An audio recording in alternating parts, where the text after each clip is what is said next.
Randy Davis with the Tennessee Baptist Mission Board.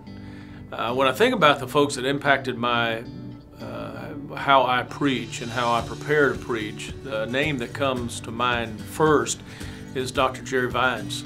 Dr. Vines was pastor of Dolphin Way Baptist Church in Mobile about the time I surrendered to ministry, and I was going to attending a church north of Mobile, but every chance I got, I would go to hear Dr. Vines preach.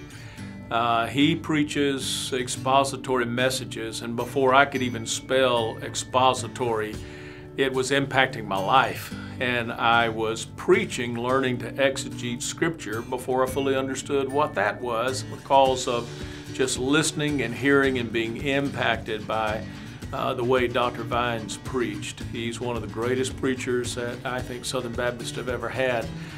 Beyond Dr. Vines, there were folks like Dr. Adrian Rogers, pastor at Bellevue Baptist Church, and then there were folks like Chuck Swindoll. And the thing that Chuck Swindoll taught me was the application of Scripture, how to have an illustration and application to that which you are preaching through.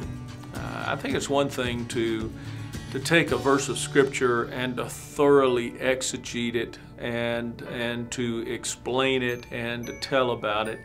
But it's also very important to take that passage of Scripture and help the folks apply it to what they're doing on Monday. How does it impact him? Dr. Rogers said that when you're looking at a passage of Scripture, you're to ask yourself three questions. The first question is what? What is this passage saying? Just read it and say what. And then the next question is, so what? So what does it mean?